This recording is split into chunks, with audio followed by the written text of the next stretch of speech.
एका जबरदस्त दुश्मनांचा त्याच्या बाही बदमांनी निकाल लावायचा ठरवला. मग गेल्या कित्येक वर्षाचा काळ आम्हा मोगलांना शह की पळ करून सोडणारा एका जबरदस्त शत्रूच्या सूर्यादी पिसाच्या सैतानी शक्तीमुळे कायमचा काटा काढला गेला. सह्याद्रीचा सिंह म्हणजे त्यांचा सरसेनापती आज देशोडीला लागला. आता या महाराष्ट्रात भक्कमरित्या पाय ठेवायला आम्हाला कुणाचीही अडचणी राहिलेली नाही. देशद्रोहाचा कलंक लागलेला दुर्दैवाने गाजलेला संताजी आता खात्रीने हतबल झाला असेल तेव्हा त्याचा समाचार घ्यायला नागोजी मान्याला आणि सूर्यानी पिसायला 5 पहिला सैनिकासमोर पाठवावं. परस्पर काटा काढला जाईल.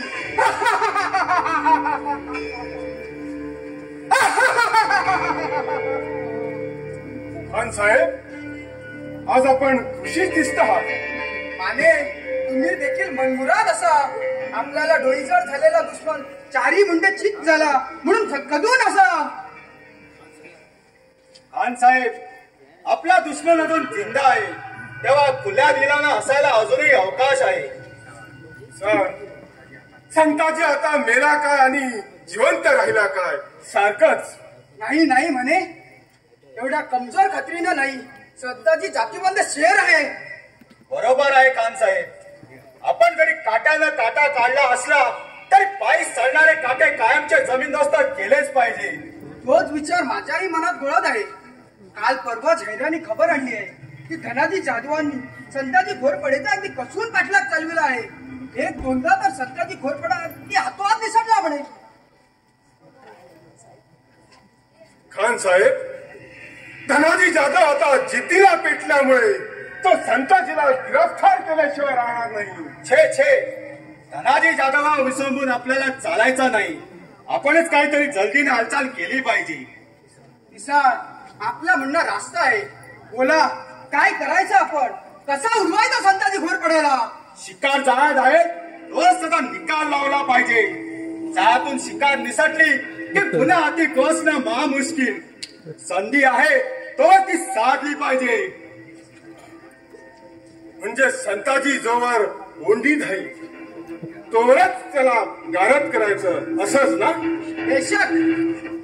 पिसाळ, या संताजी घोरपड्याचे शिर कापून जो कोणी आमच्या समोर पेश करील त्यांना 20,000 होण्याचा इनाम जाहीर करा. मग खान साहेब, ते इनाम मिळवण्यासाठी आम्ही जातीनं निघालो. थांब, अशी घिसाडगाळी करू नकोस. खान साहेब, इनामासाठी नव्हे पण संताजीनं देशप्रेमाच्या वेड्यानं तो माझा अपमान करून उपदेशाचे बोल सुनावले आहेत. तो त्याच्या देशप्रेमाच्या दिमागाचा तोडा उतरण्यासाठी आम्ही जातीनं जातो. एक तर त्याचा शिर कापून तुमच्या समोर नजर करील, नाही तर दिल्ली तख्ताची सेवा करता करता कामी येईल.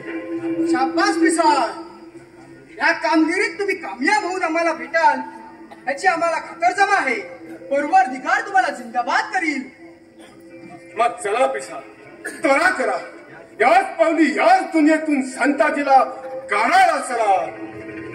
पिसाळ, तुम्ही ही कामगिरी पार पाडीपर्यंत आम्ही त्या राजारामच्या पिच्छा पुरवतो. मराठी सैन्याला ते माय घरनी ठाय करायला लावतो. ठीक आहे, मग आम्ही येतो तर. चला. जरूर जरूर.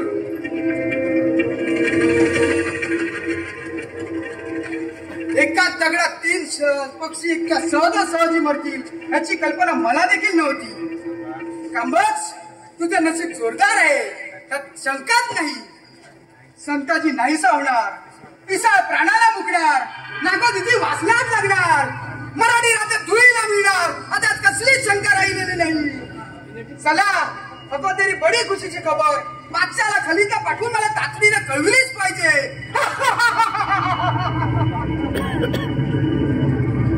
हेवा गावा मोगलांची पोळी विकेल, पाण्यात देव घालून बसलेले विदूर दिवाळी साजरा करतील. आणि दिवाळी सण साजरा केला तरी बेहतर, पण दुधाकडून मोदामृत प्यायचं नाही. संताजी, तुझं आता खरं रूप उघडं झालंय. चल, मुकाट्याने माझ्या स्वाधीन हो. अशक्य.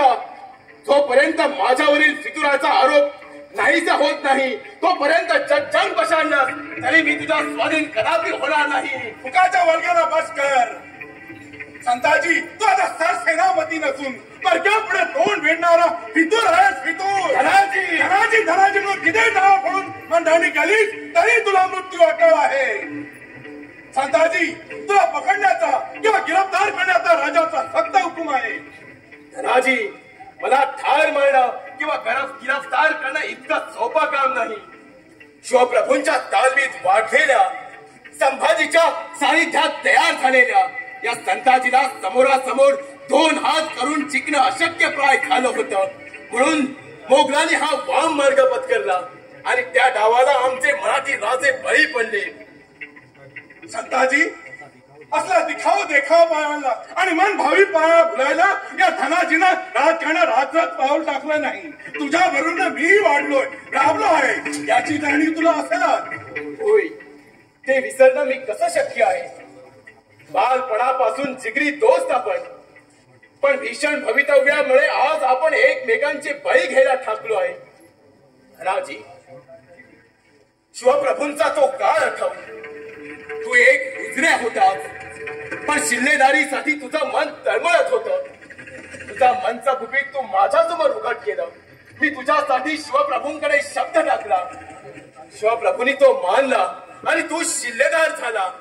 तेव्हापासून आज मितीपर्यंत या संताजीने तुझ्या भल्यासाठी काय केलं याची जरा आठवण कर. पण त्यात माझी काही कर्तबगारी किंवा पराक्रम नव्हता असं कसं म्हणेन मी. पण कर्तबगाराच्या कर्तबगारीला, पराक्रमाच्या पराक्रमाला वाव मिळावा लागतो. आज मी आत्मस्तुतीचा दोष पदरी घेऊन तुला निक्षून सांगतो.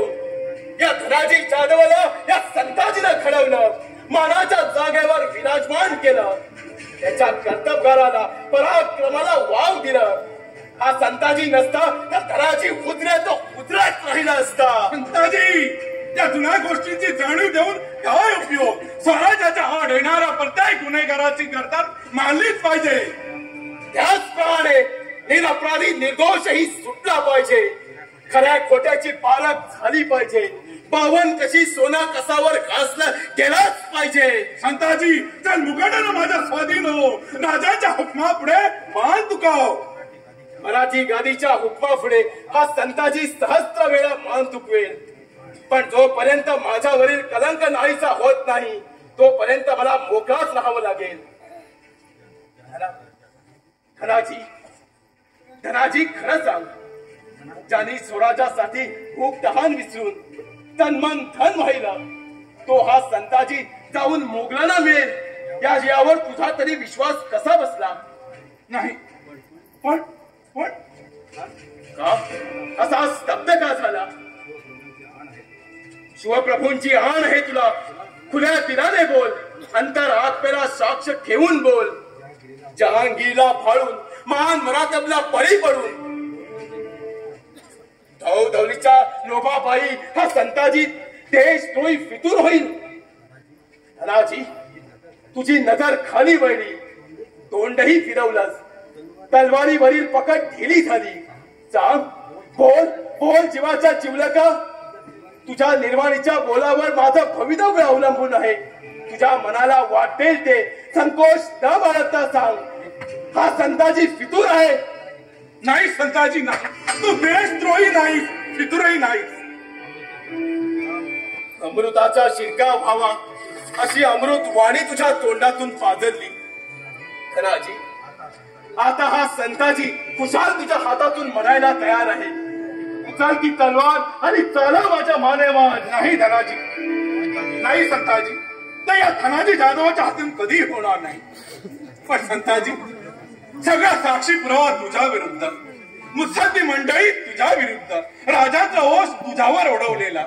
अशा परिस्थितीत मी तरी काय करू शकतो? धनाजी, तू सर्व काही करू शकशील. मुत्सद्द्यांना निर्दोषपणा पटवून देऊ शकशील. राजांची समजूत घालून देऊ शकशील. माझ्या जीवनातील विस्कटलेली घडी पुनश्च नीटपणे बसवून देऊ शकशील.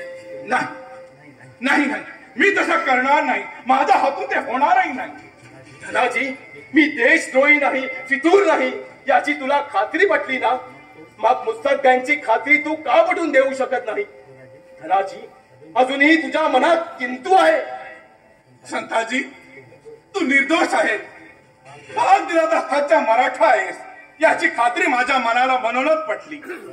पण संताजी, तू देशद्रोही फितूर दूर आहेस अशी मी राजांची अष्टप्रधानांची खात्री करून दिली. तुला नामशेष करण्याच्या कारस्थानात या धनाजीचे हात बरबटलेले आहेत. धन्या, काय ऐकत आहे मी हे? सख्या भावापेक्षा ज्याच्यावर मी प्रेम केला त्या माझ्या जिवलग दोस्ताचे हात मला बरबाद मारायला उठलेले. काय काय केलंस तू हे? धन्या, बोल बोल, कसल्या लोभापायी तू या संताजीचा सत्यानाश केलास? माझं व्यक्तिमत्व पटवण्यासाठी, तर सेनापती पदाच्या अभिलाषेसाठी या धनाजीनं तुला आयुष्यातून उठवलं. माझ्या जीवाच्या कलीच्या, अरे तुला सरसेनापती पद हवं होतं ना, मग तसं मला सांगायचं होतं. अरे या संताजीने दोस्ताच्या उत्कर्षाचा मार्ग खुला करण्यासाठी स्वतःचा सिरकमल कापून तुझ्या पुढे रक्ताच्या रांगोळीचं स्वस्तिक्रिय काढलं असतं. संताजी, तुझं माझ्यावरील निस्सीम प्रेम पाहून तुझ्या चरण धूळ जवळ आणण्याची माझी योग्यता नाही हे तूर्त पटलंय मला. मी चुकलो, भुललो आणि एका जिगरबाज दोषाच्या मैत्रीला कायमचा मुकलो. नाही, मला या पापाचं प्रायश्चित करायलाच पाहिजे. राजी, या संताजीने तुला कर्तबगार बनवलं. तो स्वतःचा घात करण्यासाठी नाही. वेड्या, झाली चूक सुधारायची ही रीत नाही. वेड्या, अशा धरणीनं या संताजीचा गळा आणखीन गुंतवशील. धन्या, तू असा अविचार केलास तर उद्या हे तू तोंडी जग मी तुझा माझ्या स्वार्थासाठी बळी घेतला असं समजेल. धन्या, तुला तुझ्या करणीमुळे पश्चाताप झालेला पाहून मी सर्व काही भरून पावलो आहे. याच तर्फेनं माघारी जाऊन उरलेली उमर राज्य सेवेसाठी खर्ची घाल. हा संताजी झाला गेल्या गोष्टी विसरून गेला आहे. संताजी, केवढं दिलदार तुझं हे मन. नाहीतर मी क्षुल्लक कारणासाठी दोस्ताचा गळा कसा कणीनं कापणारा. हर हर हर. संताजी, खरा देशद्रोही मी. इतिहासात संताजी धनाजी या जोडीचा ज्यावेळी उल्लेख होईल तसाच माझ्या स्वार्थाचाही उल्लेख होईल. या मराठी राजाची कधी न भरून न येणारी, रुपया नाण्याने मोजली जाणार नाही, शेकडो मावळ मराठ्यांच्या गणली जाणार नाही एवढी हानी या मी स्वराज्याची केली आहे. धनाजी, नसत्या शंका कुशंका मनी न आणता निशंक मनाने मार्गस्थ जा. तुला इथून सोडून जायलाच माझं मन होत नाही. माझी पावलं इथल्या इथं रेंगाळत आहे. धनाजी, आपल्या हेवा द्यावा संपला असं समजून निशंक मनाने मार्गस्थ हो. धनाजी, मराठी राज्याच्या मावळत्या सरसेनापतीचा उगवत्या सरसेनापतीला मानाचा मुद्रा. नको रे अशा बोलानं माझ्या आतड्याला बीळ पाडून. खऱ्या देशभक्ताला स्वार्थामुळे वाकड्या मार्गा गेलेला सद्बुद्धी आणि बळ मिळेल असा मनपूर्वक आशीर्वाद दे. सदा विजयी हो. धन्या, आता मात्र विलंब न करता तडाख राष्ट्र सेवेला निघून जा. तुझा हुकूमशीर सावध आहे. तुझ्या आशीर्वादानं या धनाजीच्या आगात सहस्त्र हत्यांचं बळ आलंय. हा मी निघाला शत्रूचा संहार करायला. चल मग, मीही तुला 4 पावलं पोचवायला येतो. हर हर महादेव.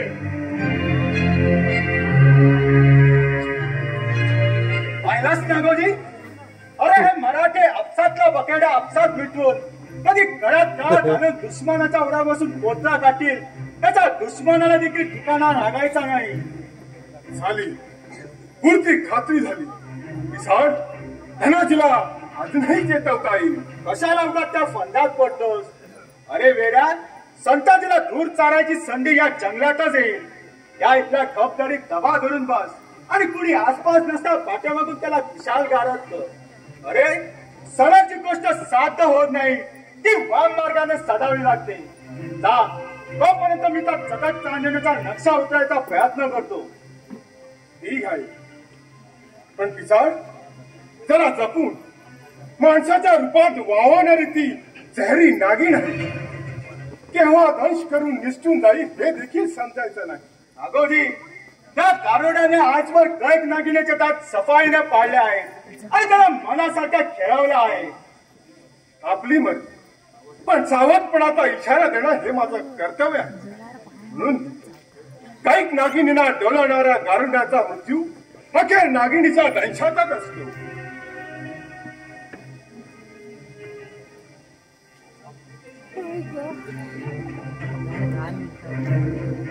हा कालचा डोळा पोट त्या पिसाला शिकवत आहे.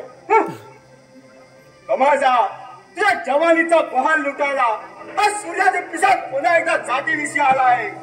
तेव्हा तुझ्या नेत्रांची निरांजन करून सज्ज राहा.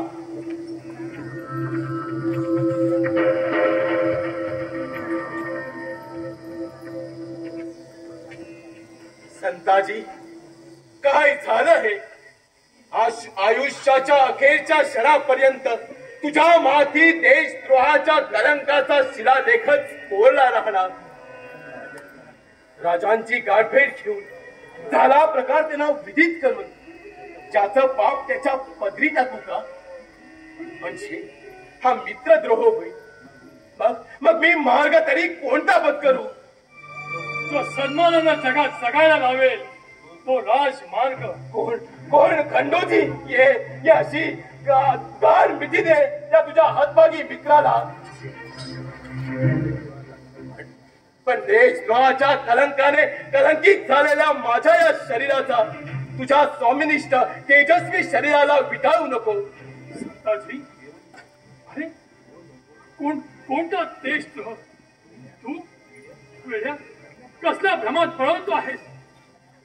सत्ता लोभाच्या मुसलती डावाला सहजगता बळी पडलेला तू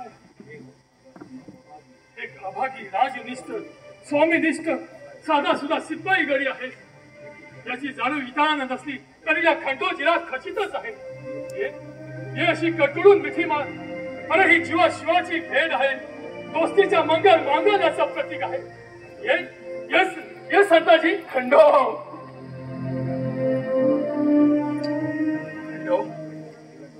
जिगर दोस्ता, या महाराष्ट्रात माझ्या दिलाची पालत करणारा एक तरी माणूस जिवंत आहे हे पाहून जीवाला दिलासा वाटला. खंडो, जे घडू नये ते घडलं.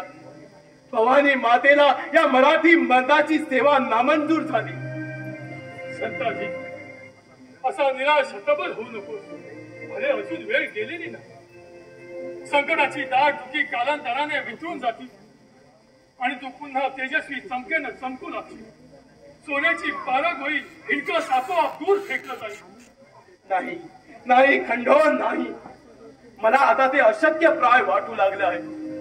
जिथं राजांचा माझ्यावरील विश्वास उडाला, मुत्सद्देला शग आला, सरसेनापतीचा मुद्दा रद्द झाला, तिथंच या संताजी घोर पड्याच्या इनामी जीवनाचा अंत झाला. संताजी मेला, पार रसदळाला गेला. नको नको संताजी, अशी अभद्र वाणी उच्चारू माझ्या मनाला आणखी दुखू नकोस. तू बेधडकपणे तुझ्यावरील अन्यायाचा प्रतिकार कर. धूर्त कोल्ह्याची कोल्हेपळी आणि मतलबी लांडग्याची वसाहत लाभ. खंडो, तूच काय बोलतो आहेस हे? दोस्ता, अरे उपाय सुचवलास पण तो बिनतोड नाही. अरे आम्ही तसे आपापसात हाणामारी केली तर त्या मोगली भोक्यांचं ऐकच फावेल. तो मराठी मुलखाचा लोण्याचा गोळा गिळंकृत करून आपल्या तोंडाला पानं फुसवेल. त्यापेक्षा हा संताजी नामशेष झाला तरी बेहतर. तरी पण तो आपापसातील यादविद्य पुकारणार नाही. खंडो, मुत्सद्द्यातील मुत्सद्दी तू आणि मला हा सल्ला द्यावा? खंडो, या सीध्या मनाच्या शिपाई गडीचा तू मुत्सद्दपणे ठाव तर घेत नाही ना? माझ्या मुत्सद्दीपणावर मात करून मला चूक केलं आहेस. संताजी, जिद्दीच्या मर्दा, अरे माझ्या विषयी भलताच असा विकल्प मने आणू नकोस. संताजी, शंभू राजाच्या निधनानं शोकातून बेभान बनलेल्या खंडोईच्या मनाचं सात्वन केलं आणि त्याला पुन्हा कर्तव्याच्या गाडाला झुंपलंस. पण मी मात्र तुझ्या या बाक्या वाक्याला काही सुद्धा मदत करू शकत नाही. खंडो, उगाच दुःखी कष्टी होऊ नकोस. अरे या जिथं संताजीची ग्रह दिशा फिरली तिथं तू तरी काय करणार. मराठी राज्याची सेवा करण्यास मृत्यू यावा ही मनीषा विफल झाली. खंडो, या संताजीच्या दुर्दशेबद्दल मनात शंका आणून येता हसत मुखाने स्वराज्य सेवेला जा. तुझी ही महाराष्ट्रावरील निश्चित देशभक्ती पाहून हा खंडोजी निघून जाऊन विनम्रपणे आपलं मस्तक तुझ्या चरणावर झुकवी. खंडो, हा काय वेळेपणा. हा वेळेपणा नाही. देशासाठी स्वतःच्या जीवाची तमा न बाळगणारा प्रत्येक देशभक्तापुढे आपलं मस्तक नमवलं पाहिजे. त्याची चरण धूळ कपाळी रेखली पाहिजे. संताजी, असा तळात जाऊन राजाची आणि मुत्सदी मंडळीची भेट घेतो आणि तुझ्यावरील अन्यायाचा जाब विचारतो. गेलेल्या तू परत फिरून तुला परत सरसेनापती पदाची वस्त्र बहाल करायला लावतो. हा मी निघालो त्याच कामगिरीला. थांब खंडो, क्षणभर थांब. नाही, आधी प्रथम तुझ्यावरील अन्यायाचा जाब विचारतो आणि तुझ्यावरील फितूरचा कलंक पुसून काढतो. त्याशिवाय हा खंडोजी स्वस्त बसणार नाही. खंडोजी, काय हुकूम आहे सरसेनापती साहेब. हुकूम नाही, मागणं आहे या संताजीचं. जिगर दोस्ता, या तलवारीनं आजवर अनेक मातब्बर दुश्मनांची मस्तकी उडवली, शत्रूची रग जिरवली. ही तलवार यदा कदाचित आत्मसंरक्षणार्थ स्वकीयांच्या मानेवर पडण्याची संभावना आहे. म्हणून ही तलवार मी तुझ्या स्वाधीन करीत आहोत. ती तू राजांकडे नेऊन घे आणि त्यांना या संताजीचा सांगा की माझी महाराष्ट्र सेवा तुमच्या चरणी रुजू करून घ्या. काही चूकभूल झाल्यास खुल्या दिलाने मोकळ्या मनाने क्षमा करा. हा संताजी निष्कलंक निरपराधी आहे याचं प्रतीक म्हणून हा संताजी घोर पडेनं शस्त्र सैन्यास घेतला आहे. धन्य आहे संताजी, तू शस्त्र संन्यास घेतलास खरा, पण एखाद्या वेळी दगा फडक्यानं शत्रूंना दगा दिला या देहाचं सोनं होईल. खंडोजी, तू स्वस्त चित्ताने खंदखेद न बाळगता कामगिरीवर रुजू हो. जगलो वाचलो तर पुन्हा भेटू. जरूर भेटू. संताजी, गेल्या पावलीत तुझ्यावरील अन्यायाची दाद मागतो. त्याशिवाय हा खंडो पडला चिट्टीस घराण्याचं नाव नाही सांगणार, हे लक्षात ठेव. जय महाराष्ट्र, जय भवानी. जय भवानी. एका कर्तव्य कर्मातून मुक्ता झाली. आता सोबत असलेल्या कमळचा चिमा परसोजी यांची योग्य ठिकाणी रवानगी करतो. मग मी ईरिश सेवा करायला मोकळा झालो.